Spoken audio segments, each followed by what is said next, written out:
Good morning. Thank you for coming. Or should I say marhaban, which means hello in Arab. My name is Gil. I work for a company named Farfetch.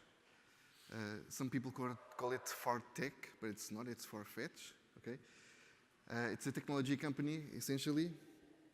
And before I start, I'll have to explain a few things.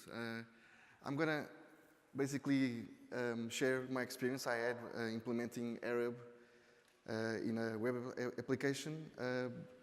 I've implemented a lot of languages in web apps. I'm sure you also have. And it's normal work today. But the Arab language has some differences. And I want to share them with you today. I'm going to share it with you in a sort of a story, okay? The characters that I'm going to present to you are all fiction. They don't exist. I stole their identities from the internet, but legally, okay? But the information behind the stories is all correct, okay? So, for the first guy, this is Brian, okay? Brian is a lead programmer, so he's been programming part of his life, and he's a great programmer.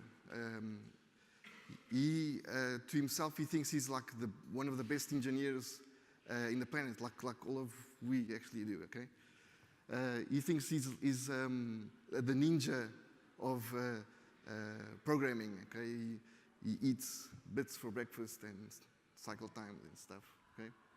But he's actually just a normal engineer. This is John. It's his boss. It's Brian's boss. He manages the software department of his company. He also thinks he's the best guy in the world, okay, of course. He thinks he's a true leader, you know? But he's been away from the engineering for quite a time, so there are some things that he doesn't know too well, and he has to trust his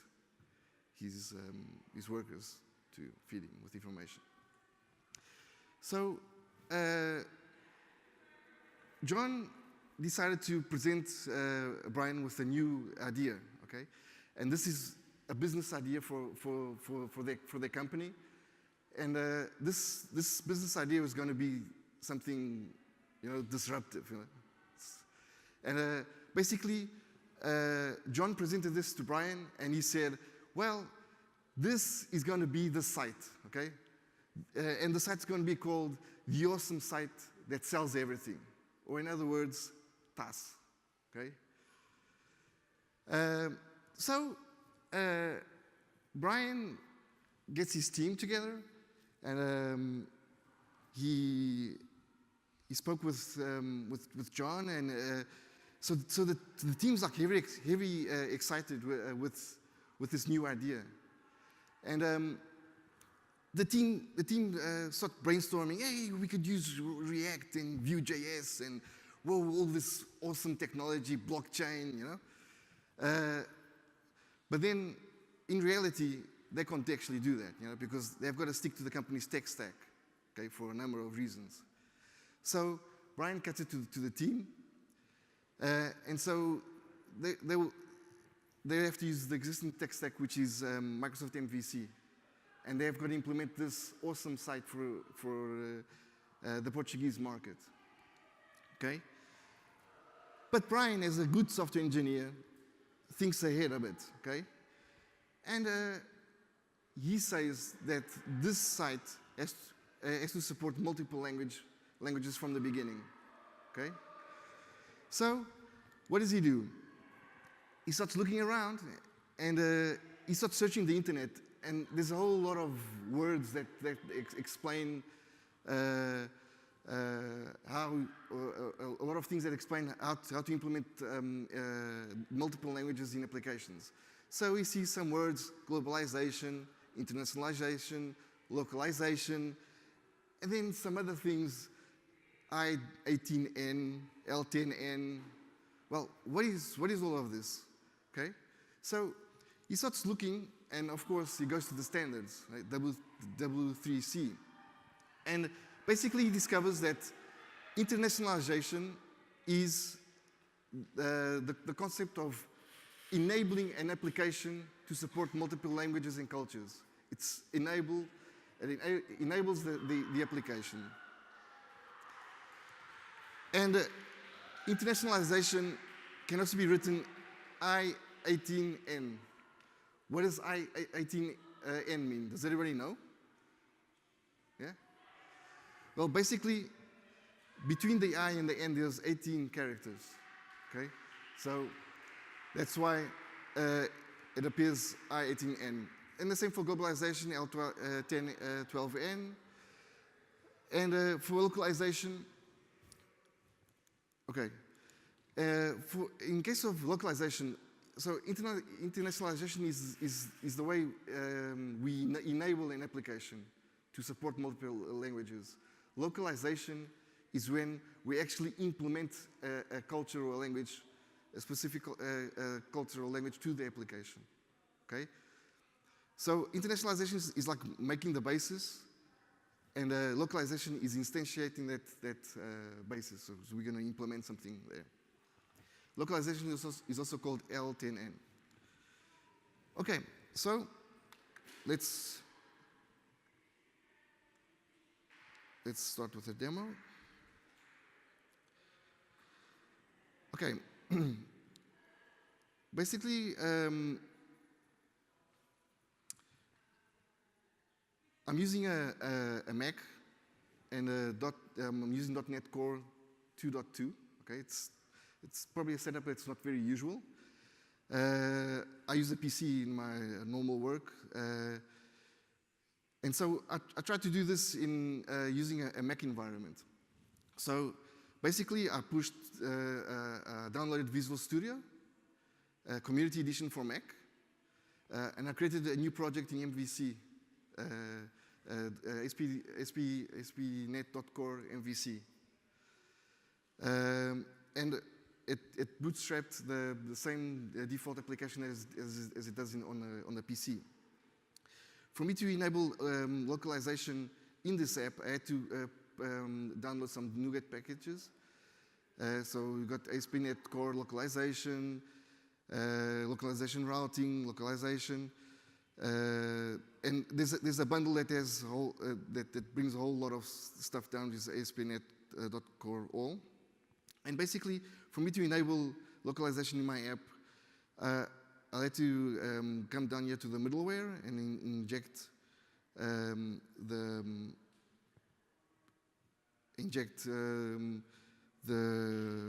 for example, the culture providers. And out of the box, there are 4 culture providers. One is the query string culture provider. So basically, if you pass on the query string a culture, it will assume that culture. And the same thing with the cookie request provider, or the accept language header, which comes in the header, the HTTP header.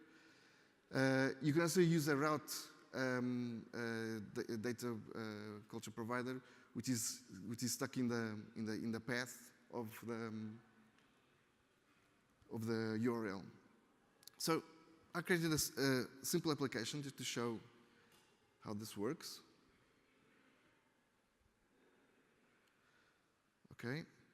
Okay, and here's the demo page. So it starts off in English. I can change it to Portuguese, for example. Okay, and the text changes. And how does this actually work? Given the culture provider that's feeding the application, I define a whole bunch of resources. And these resources can be defined on the view.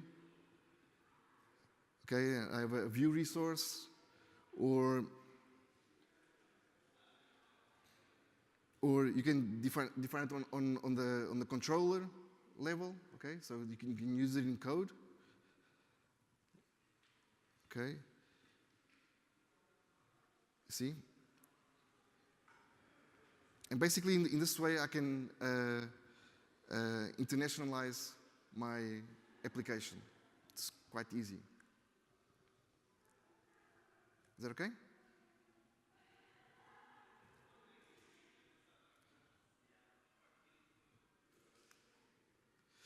Okay, so Brian did all of this, okay? Brian and his team, they created a new web app. They prepared it for internationalization, and they localized it in Portuguese for the local market. Okay, so they're going to launch version 1.0 of the app. So they deploy it to live. They watch their dashboards, checking if there are any errors and stuff. And well, it was a big success. They deployed successfully their application to the web, and it actually was quite well received by the Portuguese market. So John, Brian's boss, decides to expand this, and they say, okay, we have to do this. We've got to localize this in English, like now. Okay, so Brian already prepared for this. Okay, the app was already internationalized. So the only thing he had to do is to localize it. Okay, and yeah, Brian and the team actually know some English, so they decided to translate the Portuguese strings to English. So they launched the version 1.1 of the application. So they checked the graphs, and well, it happened. Everything went well. Once again, cool.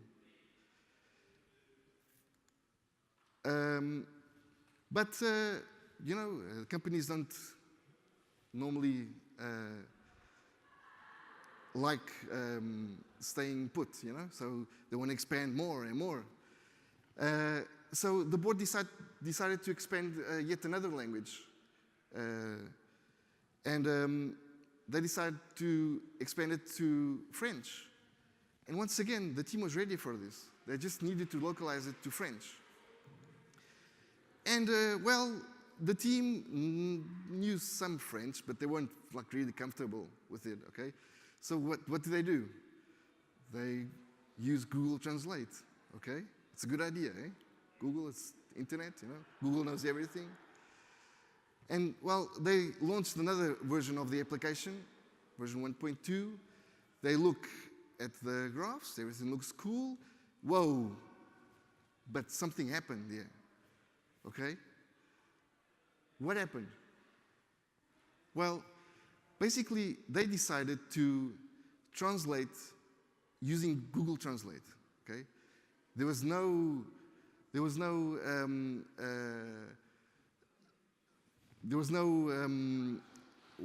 worry of looking at context, okay? And Google Translate doesn't always translate things correctly, even crowdsourcing. And this is an example, okay? So a phrase in French would mean to laugh really loud. Well, translated means S banging on the floor, okay? That's an example. So don't use Google Translate. And we all know that, right? Say, let's try and translate this word, record, to any type of language. But what does record actually mean? What are we meaning on record? You know, is it like the action of doing something, of typing something? Is it those LPs, the record? Is it a high score? We don't know. So context is very important in this case. Yeah. So Brian looks for a solution to resolve this problem. Okay, they can't. The engineering team can't just go around translating stuff using Google Translate and stuff. Yeah, So they decide to separate this from the engineering team. So they create a back office with the necessary information for somebody else to translate. Okay? And well, with this, they could outsource the translations to some specified company or something. But when they created this back office, they were cautious to give the people the right context for them to translate the strings. So after a few sprints, they get the back office up and running, okay? And they manage to get the translation out of the engineering scope. That's cool. So, you know, days go by, months go by, and they just started adding new languages, okay? German, Spanish, and things are normal, you know? It's just different strings, different companies translating those strings, okay? That's cool. But and they launched different versions of the applications, and everything just goes well. Okay. Yeah. But John had a different idea. Okay. John thought it was really important to add Arabic into the application. Okay. And John knows that Arabic is a bit different because it's written from right to the left, okay? Okay. Brian is also like a clever guy, you know? And he was really anticipating this move from the board. And he started reading around and he says, oh, okay, but Arabic, come on, this is RTL. And the browser does most of the work, or all of the work, you know? So let's check what Brian did. Brian decided to make a demo, and he took and to show John. And so he takes the application. Okay, select element. Okay, and there's an attribute, an HTML attribute, dir, direction. Okay, that defines the direction of the text that we're rendering, okay? And by default, the dir is LTR, so it's left to right. That's how we normally look at things. So Brian says, hey, John, look at this, RTL. Boom, done. With this simple attribute, yeah, everything changes, and we prepare our application for Arabic.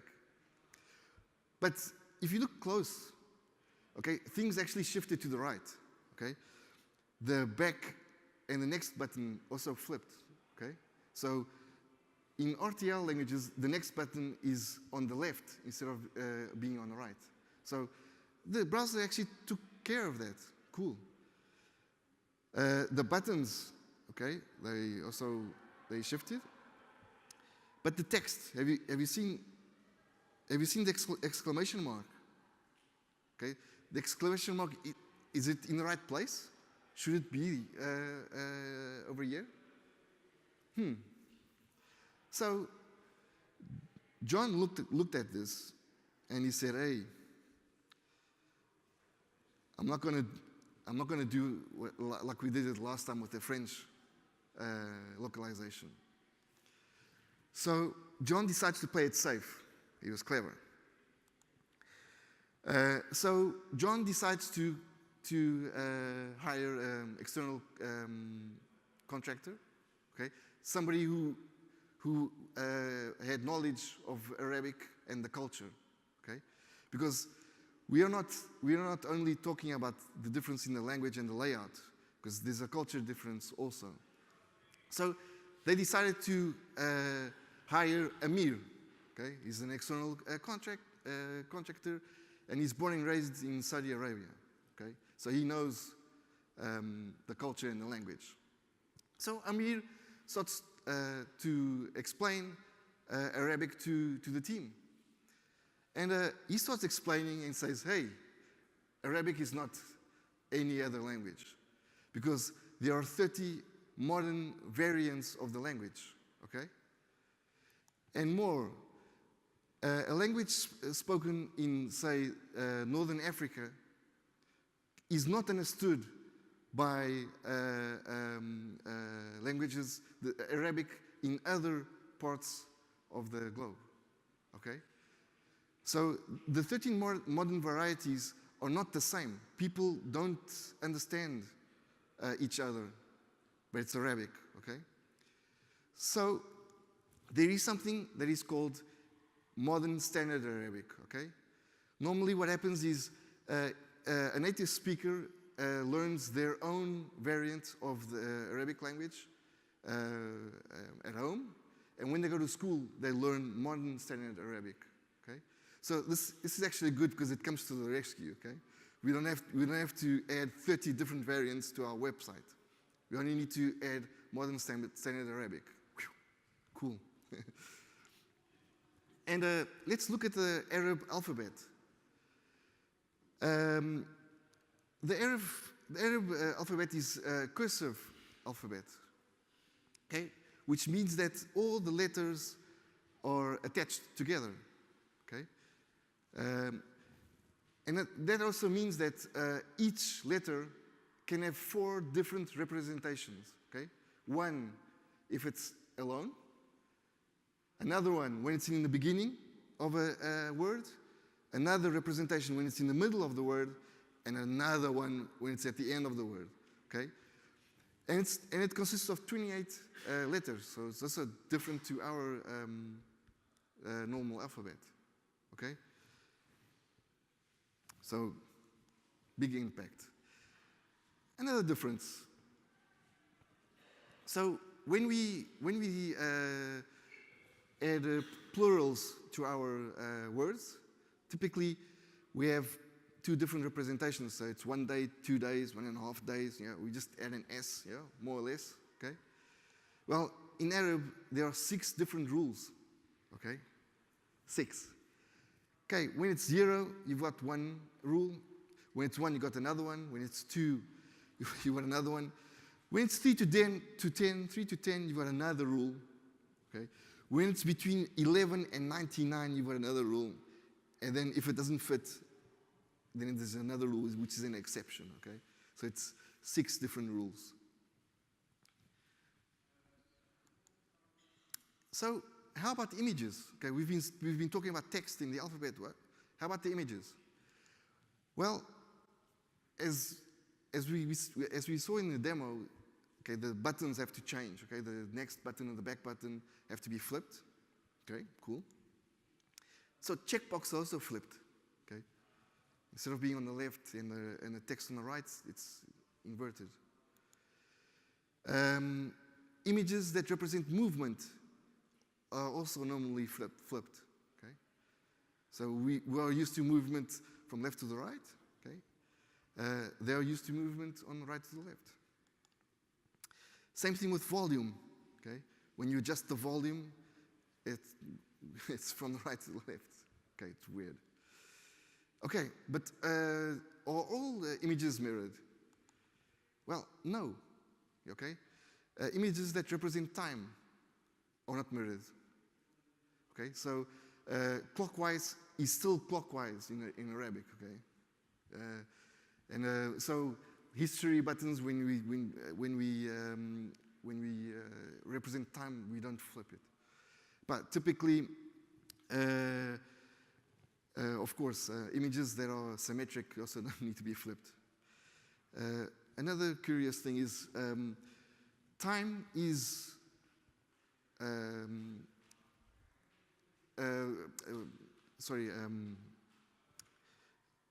well, the buttons of the media players, they are also not flipped. So next track will be on the right, and forward will be also on the right, just as we use them. Um,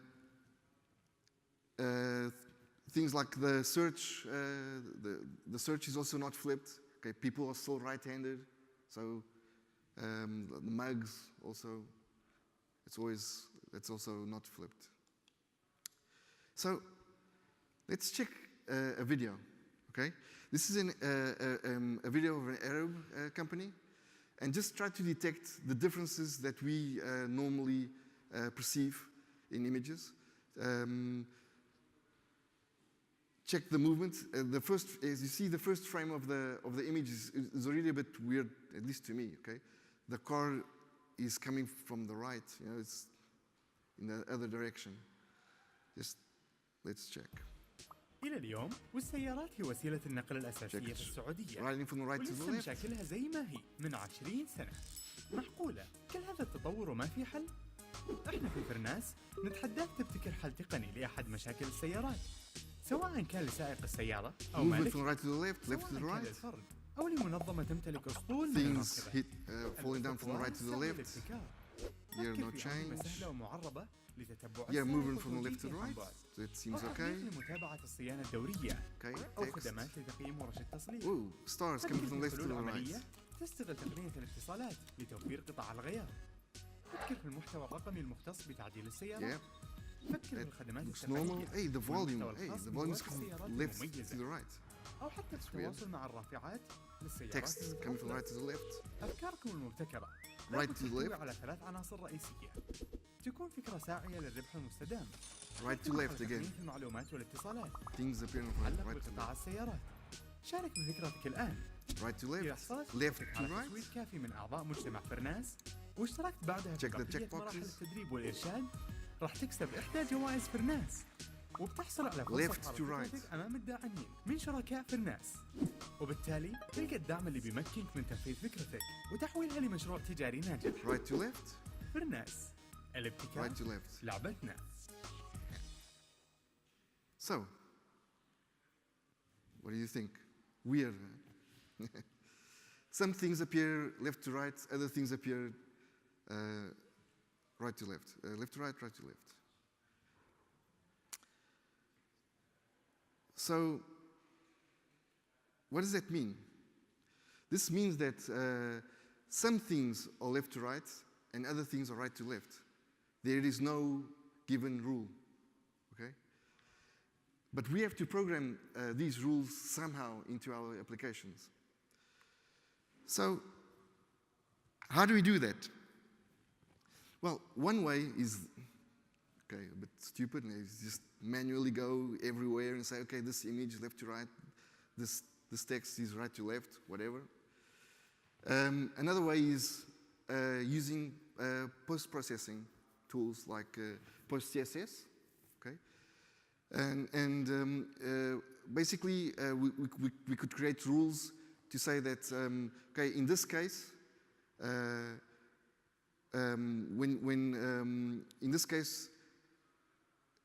when we're in a right-to-left environment, just flip the image.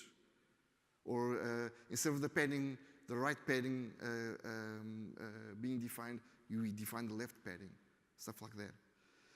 Another way is to use Rtl Css. Basically, it takes a CSS file, the original CSS file, and it will generate a new file with the right-to-left equivalent.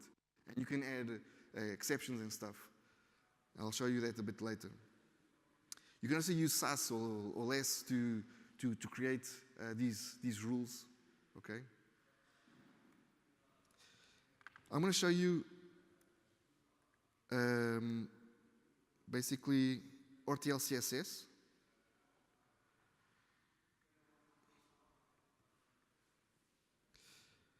Okay, I've got 2 CSS files. Well, let me just make this a bit bigger. I've got 2 CSS files. And basically, you've got the padding and the margin, you know, it's top right, bottom left, okay? So, if I had to apply, let me just open a terminal. If I have to apply Rtl Css to this file, okay? Let me just show you what it will do.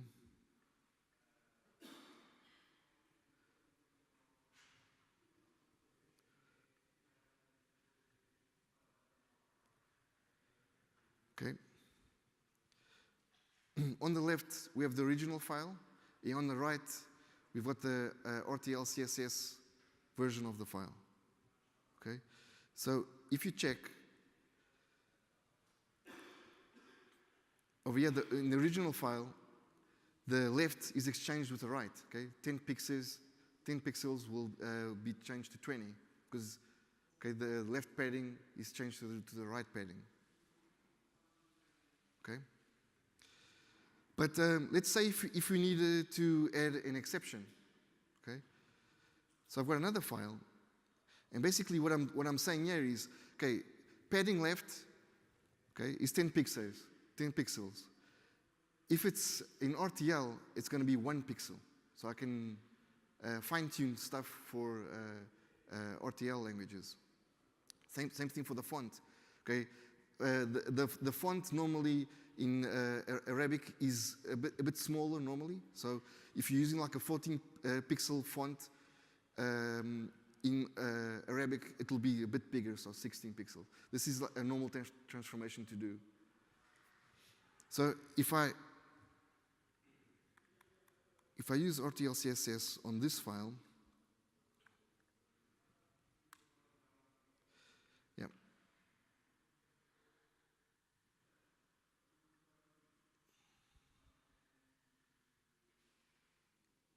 Okay, if you check,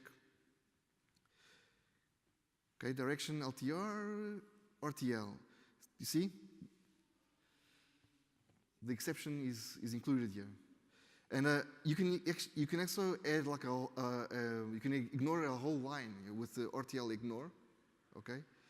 So in this case, what I'm saying is I want this to be the same in RTL and in left to right. Is that okay? So this is like a way to automate this. You can have this in your build pipeline. You can add the Rtl Css, and this you only work on one CSS file, and that will generate the RTL file.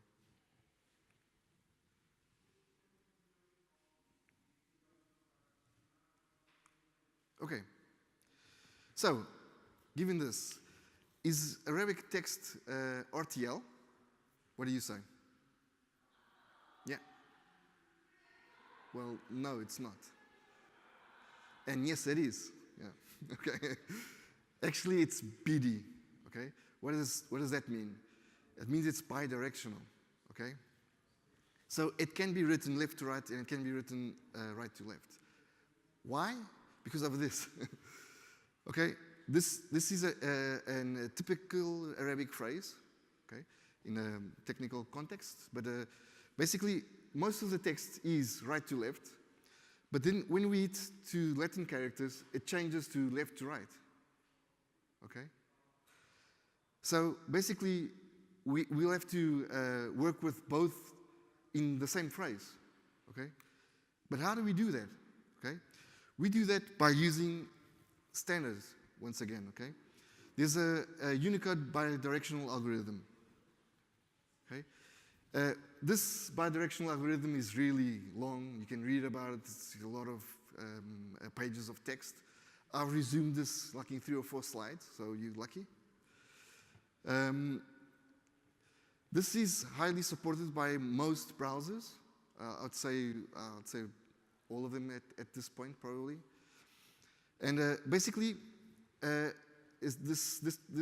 takes into working that dir attribute as we saw before, okay? And that attribute will define what is called a base direction of a block, an element, a page, anything, okay? As an example, you've got Egypt written left to right, and you've got Egypt written in Arabic from right to left, okay? The same word in different languages. Well, the basics, well, in The BD algorithm says that there are strongly typed letters and weakly typed and neutral letters. So basically numbers or characters, numbers and punctuation are weakly or neutral type, and we'll talk about that. And letters are strongly typed. What does that mean? Okay. Strongly typed letters will be rendered depending on the base direction. Okay, so if you see this example, you got Bahrain, Egypt in Arabic, and Kuwait.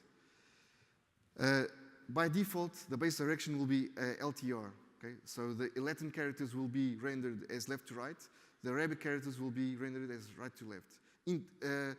But even though the base direction is LTR, that's done by standard. Okay, because these are strongly typed letters. Okay. As you can see in this example, the Arabic text didn't change, even though the base direction did change. Okay. What did change is the position of the Latin characters. The characters just changed position. The words changed position, but not the characters. Okay.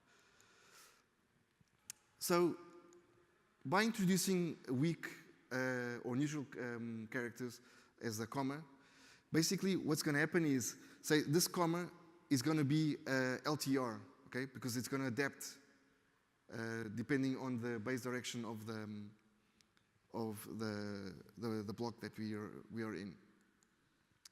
So in this case, we've got the commas. The first comma is going to be left to right, and the second comma is just going to be rendered as left to right because it's going to depend on the base direction. Okay. But if the whole text was right to left, it would be right to left. Okay. So in this example, for example, hello world exclamation mark is exclamation mark hello world in Arabic. Okay. We've got a whole block there which is LTR, the Latin characters, but in the Arabic characters it will be RTL. Okay, and the exclamation mark will be rendered as LTR by default. Okay, you can check the HTML there. The exclamation mark appears on the right. Okay. For you to render this message, basically what you have to do is say that block of Arabic, including the exclamation mark, is going to be RTL. Because if you don't, the exclamation mark is going to be on the other side. So yeah, there are a few tweaks you need to do. So how about numbers? Well, numbers are a bit easier because typically if you have Latin characters, it's going to be always left to right. You don't have to do a lot of things here. Okay.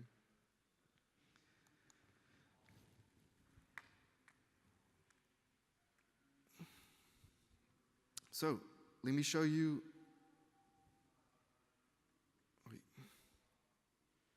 Sorry.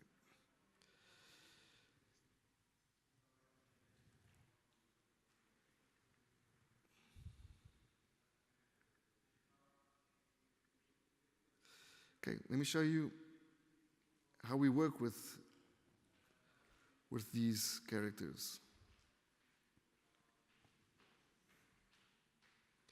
So if I go back to our application, and if you look at the resource file, okay, basically we've got Arabic characters over here, and everything looks cool. Okay, so this works quite well. But then if you look at this, okay, this is supposed to be a string format, okay? You know the string format, you've got the curly braces and a number. The number is out of the curly braces. Is this right? Does it look right to you? Well, and more. Okay, this is an example of a similar string. Okay, this is the Latin version of the string. So you've got the string format characters, 0, 1, 2, 3, and this is the equivalent in Arabic. Okay, so I'm using Visual Studio Code here, and I'm gonna start here from the left of this string, and when I click on the left, it starts like in the middle of the string. And now I'm going to start moving to the right. Okay, I'm using the right cursor. Okay, I'm always clicking right, and if you notice, the cursor just jumps around. Okay, that's really weird. And I know what you're saying. You know, it's Visual Studio Code. It's weird. Well, it's not. The thing is, Visual Studio Code doesn't implement RTL, nor does Visual Studio. It's the same thing, just jumps around. Okay. However, you know, text edit, which is the Mac equivalent of Notepad, does. Yeah. Same string, same file. Okay. And everything works okay. And you're all saying, yeah, that's a Mac thing. This is Macintosh, Steve Jobs and stuff. And I'll say, no, it's not. Unfortunately, it's not. I've got a video of Notepad++. Does anybody use Notepad++? Yeah? Okay, check. Same file, okay? But it's even weirder if you can check, because the characters just start moving, okay? And the thing is, Notepad++ actually supports RTL, okay? Look, characters all jumping around. So I'm going to change this to RTL, text direction RTL, okay? And now I'm going to start moving around with the cursor. Okay? And check. Text just starts jumping around. Woo. Look, I'm pressing right on the keyboard, and text just starts jumping around. Whoa.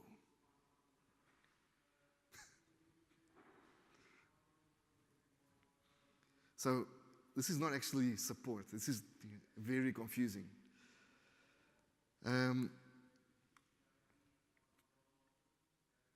So, how many editors actually support BD?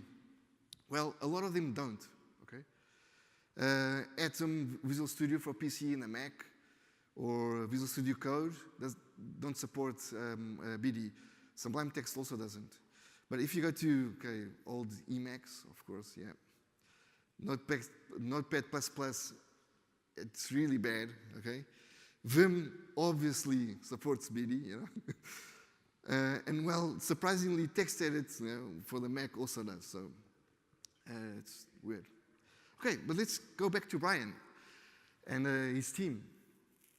So they started implementing all of this stuff in their application, and they implemented Arabic in their app, TAS.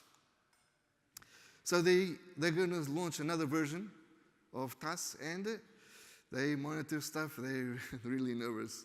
And, well, it was a big success again, so they did things right. Cool. And now TAS is a market leader. Everybody's happy. You can see John and Brian, they're really happy. And, well, they lived happily ever after, yeah. Okay. And basically, that's the story I've got for you.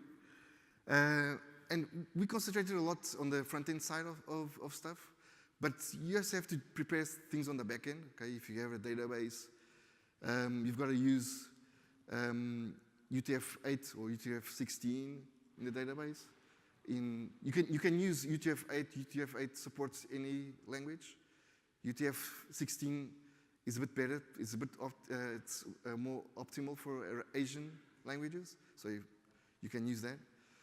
And you've got to look when you translating stuff. Don't forget the context. Don't concatenate strings. That's really bad. Okay. Datetime formats also don't hardcode the positions because they're also different. Okay. And don't reuse things in different contexts. Okay.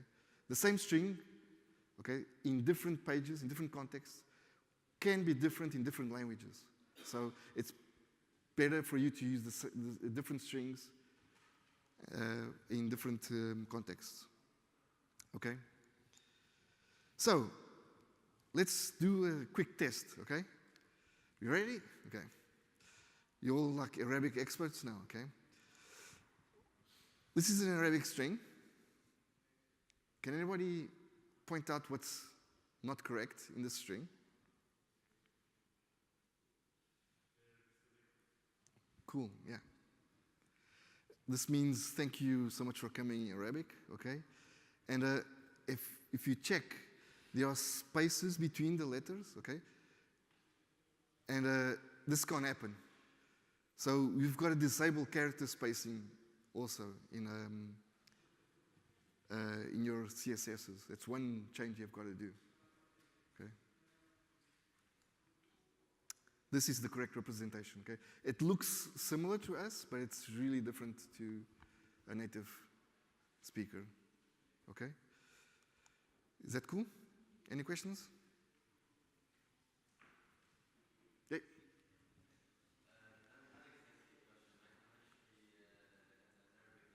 Cool. Did I say something that wasn't correct?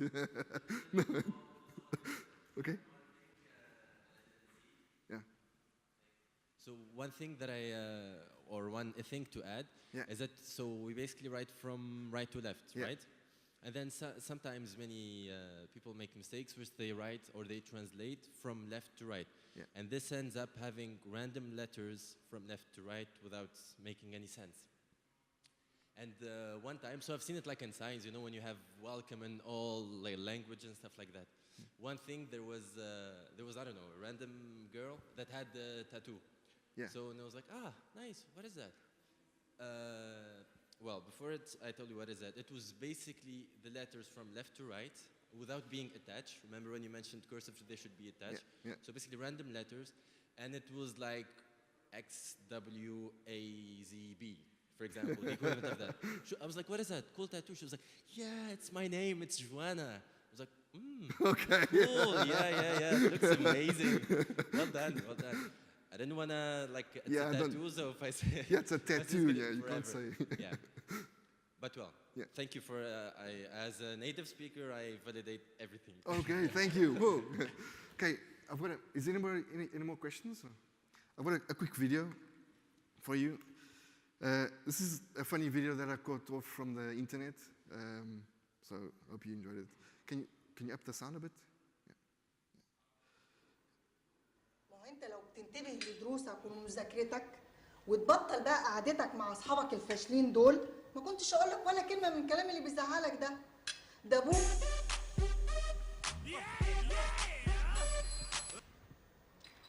Yeah. What's up?